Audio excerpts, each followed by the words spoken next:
So Miranda, thanks for making the long journey. Yeah. Thanks for having me.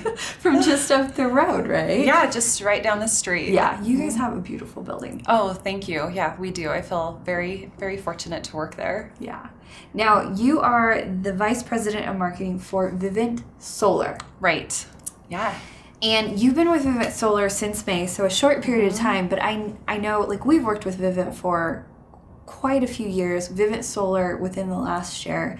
So I know coming on board, like, there were so many objectives that you had to probably cover. Right. Now, before we get into that, let's go back to your career experience, because you have been in marketing for the Miracle Network, the Children's Miracle Network, which is huge.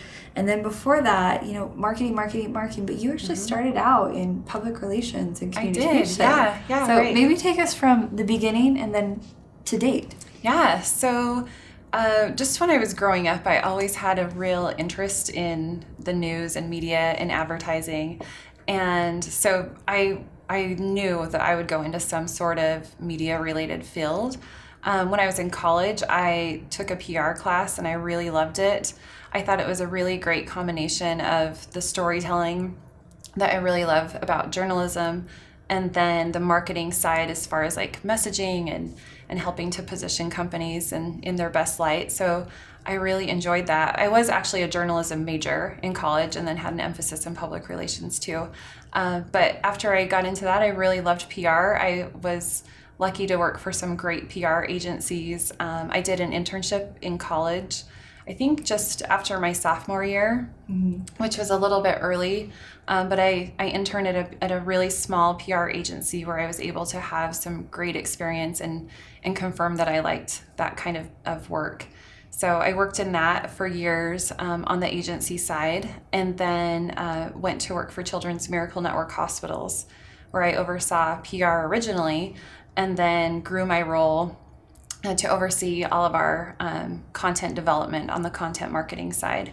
So it was a really nice transition, and I also got to help kind of manage the business operations as well as part of the operations team. And then went from there to tech at Sorensen Media, and now to Vivint Solar. Wow. Yeah, it's been fun. I mean, I would say, so my background is in public relations and journalism. Very similar. And when I came to 97th Floor, I was not a marketer. I did not claim to be a marketer. And anything technical like SEO, I was almost adverse to learning. So I'm like, no, I want to take this path. But I swear, knowing storytelling and the PR focus and understanding how to communicate to audiences has made me a really good marketer. Yeah, I agree. I think, I first really fell in love with the whole concept of marketing watching Angela Bauer on Who's the Boss, if you remember that show from the 80s and early 90s, I think. And I loved seeing her in her element, and that was the first glimpse I had at advertising, and I loved the storytelling aspect of it. I think they even touched on it in that show a little bit. And then again, I got into PR for that storytelling aspect, but I've really found that working in marketing, it's really just connecting with an audience and telling them information in a way that they'll connect with that information and take the action that you want them to take. And I really believe that storytelling is the most effective way to get that done. I think people connect with stories much more than they connect with just raw data. They want to know the story behind it or the reason behind it.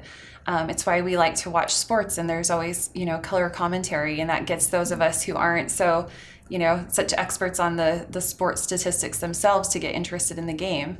And I think it just really taps into a basic human interaction that we all respond to. So storytelling is definitely at the heart of all of the marketing work that I do and that I enjoy the most, and it's been very helpful with my career. Oh, for sure. I teach a digital marketing course, and what I'll tell them is that, especially now, people are savvy consumers. Right. They can see a sales pitch from a mile away. Yeah. And it's everyone's online, they're looking to buy, but they don't want to be sold. So insert marketing in this opportunity to captivate them in order to compel them to take action. Yeah, that's a really great way to put it. It's just that medley of being able to say, hey, let me educate you on this thing in a way that's okay, I'm going to slow my scroll, I think is what they say. Yeah. With the young youngsters say these days. That's right. It makes a lot of sense. I think, especially with social media and all of the, SEO opportunities that we have, we know how important it is for people to be sharing content also. Mm-hmm. So what I tell my teams is we have to market to and through our audiences. It's not enough to just market to a certain group and have the message kind of stop with them. We need them to be sharing it on their social feeds. They need to be talking about it with their friends and family. They need to be helping us, send people who are interested in whatever it is that we're communicating to them about, helping them get in touch with us. So that's such a great opportunity. It's something that didn't really exist in the form that it does now, even just like 15 years ago. It's such a different marketing landscape, and there's just a ton of opportunity to connect with more people. Yeah, and I would say that, it's required now. Yeah, right. Like everyone expects, no, you need to be talking to me as the individual I am. Yes. Not as the subset of a kind of a collection of people. Yeah. And then there's a lot of challenge with that. Mm-hmm. Right. Like, how do you communicate to individuals in a ways that feel like I'm validating? Yeah, I think it's, really focusing on those opportunities for authenticity. And that can be very, very challenging, just because any company is resource constrained. Like there's a finite amount of budget, a finite amount of staff or agency help or whatever that we all need to use. And often if you work at a great company, like I'm fortunate to work for, the opportunities seem quite endless. There's a ton of storytelling within, any company that's doing great work. So I think that can be a struggle, is just, and a challenge is figuring out what are the stories that we can really focus on that give us the most impact to help us drive those business initiatives that are so important to all of us. Love it. Now, you were at Sorensen, and Sorensen is an awesome company. So what was it about Vivint Solar and the offer that would have compelled you to make the leap? Yeah, I think, I had heard such great things about the leadership team at Vivint Solar, just from working in the industry, like in tech and just in marketing and everything else. So that definitely helped. They had, the leadership team there had a really great reputation, and I was excited about working with and learning from them. I also, the more I looked into the company, I did see that there were a ton of storytelling opportunities that I thought could be done in a way that could be very impactful from a marketing perspective and from a revenue perspective. And I was excited to kind of take some of this kind of fresh opportunity, I guess you could say, and have a big impact. I loved the fact that, they're the second largest residential solar provider in the country. So that was great to work at a company that's at, the top of the industry.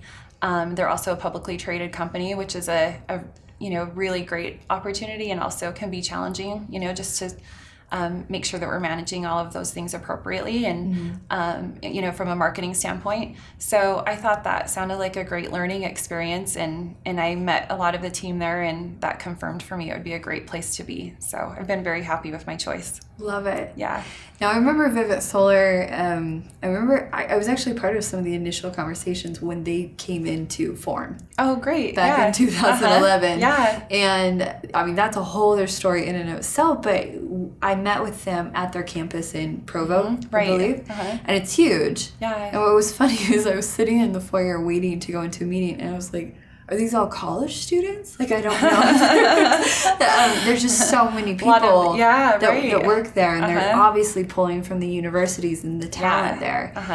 And then what was interesting was in those meetings is they were very clear about becoming their own entity. Like, Vivint is a massive, massive name. Yeah, right. Everyone knows Vivint. Everyone knows Todd. Yeah. Everyone knows, like, there's this certain feel to that brand. And for them, it was this hard balance of what do you carry forward with that, but what do you also have to create that's unique unto itself. Yeah. So I don't know. Can you give us any, like, story on that? Little history? Yeah, I know that, Vivint Solar did start as part of Vivint Inc. And I think just because of, how fast moving the solar industry was in 2011, and it continues to be. It's a very, rapidly changing industry. It made sense for it to be its own company. So, and then when Vivint Solar went public in 2014, I think that also really changed the business. It added a different layer of accountability and discipline that was a really good thing for the company. And then, in 2016, David Bywater became the CEO, and that his influence, I think, has been a really great thing, especially for customers. Vivint Solar's focus on customers is its top priority, and making sure that customers are really delighted with all of the elements of the service that we're providing. And a lot of that is because of the leadership and, just the influence that David has had. So it's been really great to see that journey, and just, in the short time I've been there, I've been very impressed. I was just at a trade show for the solar industry this week, and really seeing the amount of detail that goes into the quality of our installations is so impressive. We have an 86-point installation process that no other company is even close to touching. And I think that just speaks to really that evolution of the company and how important the customer experience and the quality that they receive, how important that is to us. Yeah, it's amazing. I've been I've been to the campus in Provo, so further south, and then I've been over to the building, just hop, skip, and a jump from here. Yeah. And Brock, so we work with a few people on your team, but he took us kind of to the up and down, and he was just showing us all the groupings, and there was a lot of people that were, these are the architects of the solar panels for each individual house. Like, it's not a plug and play in that regard. Like, it is customized. It is. It's very custom. And we own the whole process, from the sales process all the way up to the installation. And I think that is also a separate kind of challenge for a solar company. Not a lot of companies do that. But it definitely makes a difference for our customers, so we're really proud of that. And I think, too, just the association with Vivint Inc. has been really great for us. Is, I don't know if like the Vivint name means live intelligently. Okay. And so that's where the smart aspect comes in. And we definitely I know that's been a great relationship for us, just to learn, more about trends with smart home and how important that is to the customer, and then be able to implement that on the solar side of the business has been really great. That's fantastic. Yeah. I mean, I love that. So you guys have a wall. Yeah, we're two different companies. Yeah. Right. Like, you guys have, I think Brock was showing me where you post either ideas or brainstorming, or maybe it was comments from customers. And it's like this really cool montage of interest there. Yeah, it is. We really dive into that customer experience. That's been such a huge priority for the company, especially the last couple of years. And just making sure that we're delighting our customers every opportunity, and knowing all of the places that we talk to them, and what are some new channels that we might want to explore. It's very top of mind for us all the time. Yeah, everyone I talk to over there, coming and going, they're all like lifers. Yeah, I'm going to be here until I'm old and gray, and they're just super jazzed about what they're doing. But I can tell, they're working hard. Yeah. You guys are definitely, you're not in startup, but that ramp up and scale up mode that you guys are in is like, it's intense. It is. It's intense. It is intense, and it's very busy, but really gratifying too. Just seeing the number of customers who have solar from us, and how happy they are, and how that's helping their lives, and then helping them feel good about their choice too. That they get a lot of satisfaction out of the fact that they're helping the environment and making a long-term difference, just for all of us, which is really great to see. It's nice to work for a company that has that kind of, social focus and doing great things for the planet. Yeah. Now, I imagine that when you went through like the whole interview process, and you were considering Vivint Solar, they were considering you, they articulated, okay, here are the objectives that we need to accomplish. Yeah. I know like there's been a lot of like, you just keep growing, so you have to restructure real quick and all that. What were the most immediate things that you came on board and knew you had to tackle? I think, immediately I knew I needed to get this sounds like a very basic thing, but when you go into an industry that's as specific and dynamic as solar, I knew I had to get up to speed on just the industry in general.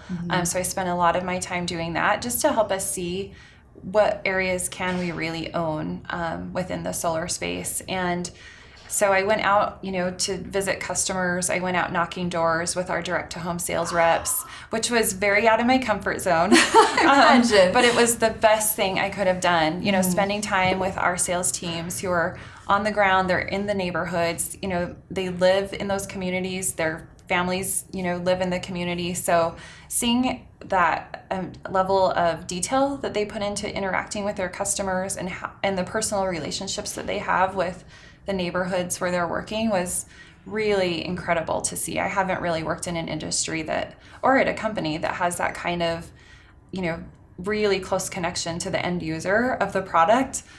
So that was really helpful, just getting to know them. And after going through that and spending time with our customers, I could see that, with my storytelling focus, that communicating to our customers in a really meaningful way was a great opportunity for us, and that's something that I wanted to focus on right away. Love it. Yeah. And what I love about Vivint Solar is they're clear. I guess I would say the passing of the baton is so clear. Yeah. Like every all team. the processes and the So it was teams. just and then it goes here, and then it goes here. And everyone knew exactly where they fit within the puzzle piece. So I imagine from that customer experience, it feels seamless, even though it's super complex. Yeah. Getting solar panels on your house is not, we'll just install them. Yeah, we're very aware of the fact that our product sits on people's homes where their families live, and it's the most important thing that anybody usually has, like purchase-wise in their life, is their home. So we take that very seriously, and you can really see that represented in all of the processes and the layers of accountability, and again, like that 86-point installation process that is very detailed, but it's there for a reason. It's really to make sure our customers have the best experience possible. So we're very proud to do that. Now, in terms of you onboarding, and I imagine there were teams already in place. So you come in as this like new leadership. Yeah. That has to be a little daunting. Yeah, I think that can always be, a challenging situation. You want to be respectful of all of the learnings that have happened, before you got there, and then also be able to look at things with fresh eyes. And because I think that's also a benefit of bringing any new talent in, is seeing, things through their perspectives. And so I really tried to balance that carefully, and I'm still learning a lot, but luckily I think, Vivint Solar's culture was in a really positive place, and that's always helpful, coming in new. Yeah. People were very helpful and eager to help me learn. I also asked a lot of questions and have had a lot of one-on-ones throughout, the whole company. And I feel like that has also been really helpful in getting me up to speed. So, onboarding, and maybe you've had this awesome, experience, this awesome career. What is your style of leadership if you were to boil it down? I think my biggest priority as a leader, like with the people I work with, is to make sure that they feel accomplished and productive in whatever their role is. So I take that pretty seriously. That's, something that I really love about, being a leader or a manager of people, is making sure that they're able to reach the goals that are important to them. And I found that, if you stay focused on that and on making sure that your team members are feeling fulfilled and accomplished and learning new skills and building on things that are important to them, it's such a great thing for the business too. Just the whole company works better.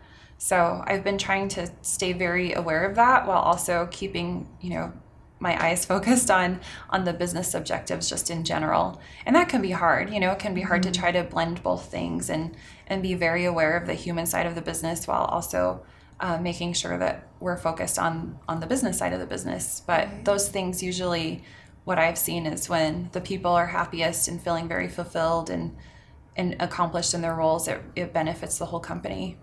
Love it.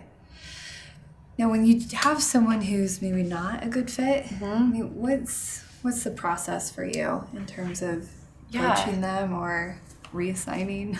I have had, just over the years, I've managed a lot of teams. And what I have found is that you can usually tell when someone has reached the point where they are just not feeling their job. And I've even been in that role myself as an employee. When you kind of pull up to work and you're like, I just don't want to be here, that's just not a good feeling. And I, as a manager, when I've had that situation occur with someone on my team where I could just tell their heart's not really in it, they seem really distracted, it's important to know them and, well enough that you can have a pretty candid conversation. And sometimes it's that, they're having some sort of personal issue that they need to work through and they need some support to work through. And in that case, it's important for the manager, I think, to be respectful of that and try to give them the resources they need. If it does turn out that it's actually just their job and they have some specific concerns about it, or they want to do something that's not necessarily a priority to the business, then I also think it's important to have a good conversation and be able to coach them out of the company too, so that they can really feel happy and fulfilled. I think that life's too short for anybody to be in a job where they're not happy. And as a manager, it's important to tap into that and change things when we can and when it makes sense for the employee and for the business. But if that can't be done, then I think it's also important to be just a good, mentor for the person and help them find something that is a better fit, even if that means leaving the company. That's a great way to put it. In that case, too, I think it's also, you get the benefit for the employee who can go into a role in a company where they are a better fit and they can be happier. But then you get the benefit for the company where you get someone new in that role who wants to be there and wants to be producing and meeting certain, goals and things that help the company move ahead. So it's just better for everybody. It's just having that conversation can sometimes feel like a hard thing to do, but everybody's better off for having it. Yeah, for sure. I think it's a great way to put it. Coach them out of the company. Yeah. We were talking with Simone, he's from HCO, and we were talking about, when you have to let someone go, it's wildly uncomfortable, but here at 97th Floor, we have an alumni network.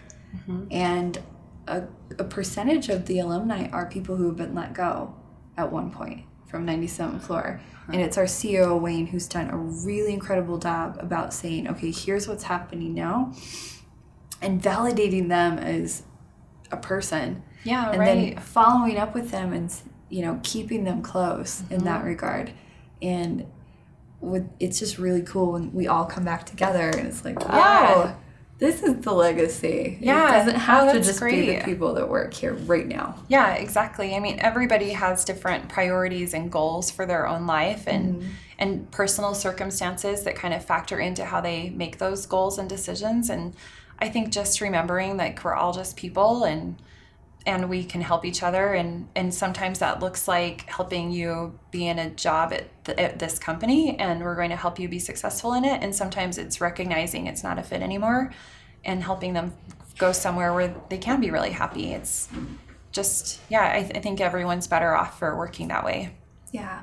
Well, let's circle back to the marketing and the storytelling. Yeah. You come on board with Vivint Solar, and there's a lot of things already in play. A lot of campaigns that have already been created, and they're always rolling out stuff. How much of marketing, in your estimation, is creating new versus just editing old? That's a really good question. I think a lot of just in general, not just at Vivint Solar, but I think at any company, it's finding out what's happening around the business and then figuring out all the ways that we can amplify whatever that is. So any kind of, again, storytelling opportunity, figuring out what is happening, who cares about it out of our audiences that we're focused on, and then how can we communicate that thing to them through the channels that they'll connect with the best. So that has been the focus since I've joined Vivint Solar, is figuring out what is happening in our business that we think is relevant to customers, relevant to any other audience that is important to us. And then how do we tell that story in a way that those groups are really going to respond to and connect with, and then again, share within their own networks. And what do you think is the best way? I know you guys do a lot of surveys. We do, yeah. Always polling the customers. Yeah. I mean, is that your number one go-to in terms of getting that information to know, okay, this is what's resonating, let's amplify that? Yeah, I think that's definitely one kind of point that feeds into what our decisions are. Some of it is, again, like going and, and meeting with customers in their homes and hearing their stories and meeting their family members and finding out why our product has been such a great thing for them. Mm-hmm. Those real conversations are so valuable. And that's in any company too. I think anytime you can get out of your office and go meet with your customers and just see your product in action in their life, it's such a great insight. And it can be expensive to do that, to take time out, and even just spending time out of the office can feel like such a luxury and hard to do. But I think any company is better for doing that. So I really have made that a priority, just getting to see our customers and hear from them directly. Love it.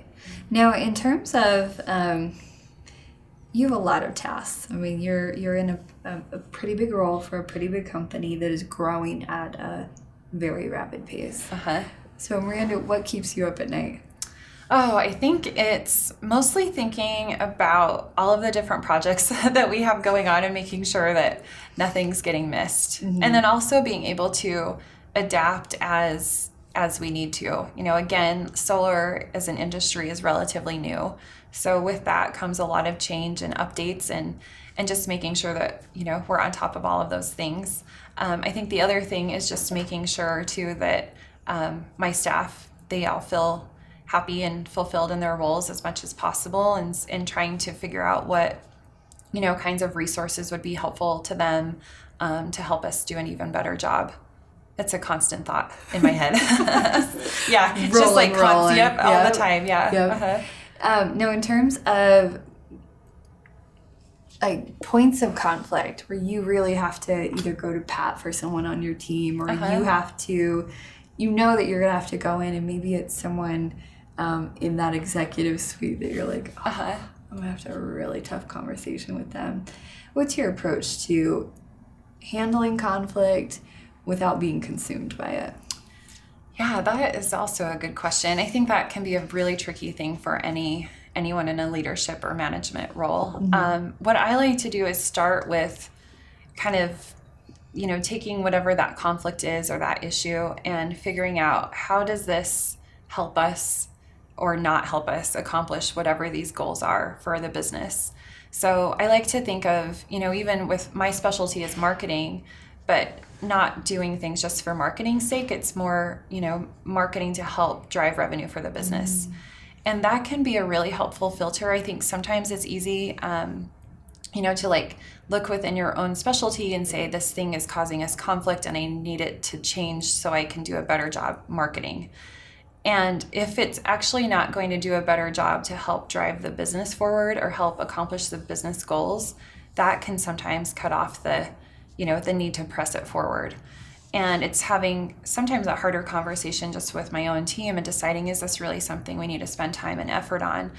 If we do decide that it is pretty crucial and critical for the business itself, then I'm fortunate that I work at a place where I feel very comfortable talking to any of our executives about a challenge, and especially if I know it's going to help the business, if we can remove that roadblock. I think that's an important thing for anyone looking for a job, is to make sure that they are in an environment where they can have those kinds of conversations. I've also worked at companies where that didn't feel like the climate, and I ended up making a change for some of those reasons, because it's hard to be in a position when you feel like you can't do anything about a problem that you see. So I think just in general, for anyone at any company, or if they're looking to make a job change, it's that leadership and what their style is really, really important. Yeah, in terms of the evaluation before you onboard. And then... and making sure you're at a place where if you speak up, that your voice can be heard. Right, right. Now, last question. I ask everyone this question, but Miranda, what, in terms of your legacy, what do you hope to be remembered for? Oh, wow. I would hope that, the people that I have worked with or who have worked for me, that they feel like they were able to accomplish some goals that were really important to them, whether that's in their career or on their, in their personal life.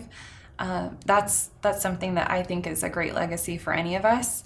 I also have this philosophy that I like to share with people and hopefully, try to live this way myself. But it's instead of thinking of work-life balance, I don't believe in that. I think that just sets us up for failure. It's like trying to make everything equal out on a scale, which is impossible. Right. So I like to think of it as a pie where your time is finite and you have to carve it up into different size slices at certain times in your life.